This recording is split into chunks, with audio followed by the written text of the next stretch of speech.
Welcome to the final episode from Groundwork to Greatness. Today we're going to be working on Desensitizing Part 2. And we are going to be using pool noodles like they use when they are teaching the police horses not to be scared when walking through moving or suspended objects. In the beginning, I just started with a single pool noodle on the ground. You can see on the left I have them set up, but I'm not going towards them just yet, just so that she can see them hanging up, but is just focusing on the one noodle on the ground.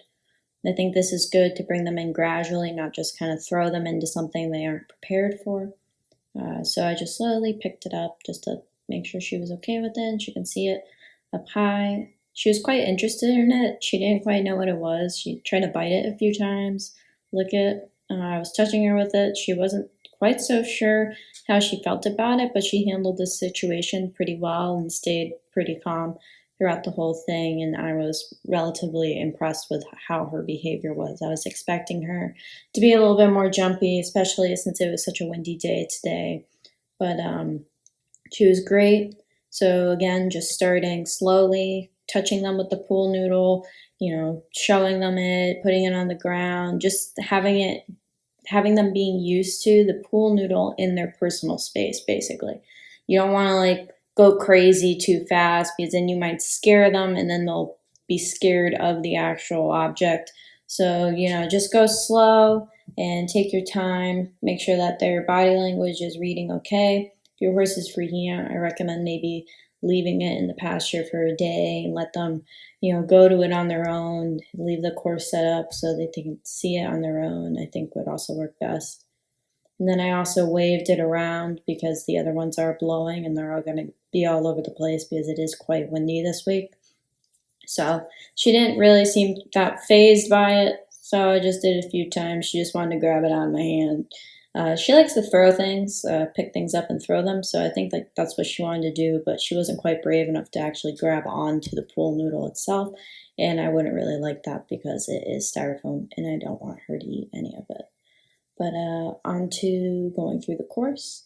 I just walked her up to the course at first just to introduce it to her from both sides, just for her to sniff it and look at it and touch it. That's her favorite thing to do. Anytime she's nervous about something with her, I always bring her up to it and let her touch it. And she's learned that when she's not confident about something, I allow her to take her time to look at it and just, have it be in her personal space without forcing her to do anything. And I think that works great for all young horses or older horses to kind of just let them, be intuitive on their own with stuff like this. Let them be comfortable with it. You don't want to force them or scare them into doing it because then you can have a negative experience that could put your training farther backwards rather than forwards. So this is going to be my first attempt at walking her through them.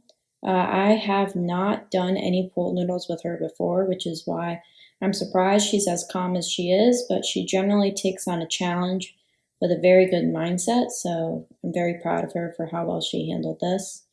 And I just kind of walked through first, and then she got a little scared and took a nervous poo. And then I let her walk through after me. Make sure you keep enough space between you and the horse, just in case they do freak out when they go through it. You don't want to be in the way when they freak out, trust me. But, just positive re-encouragement. I have stopped using treats with her. She's kind of understood that the pet and the scratches and the hugs mean she's good.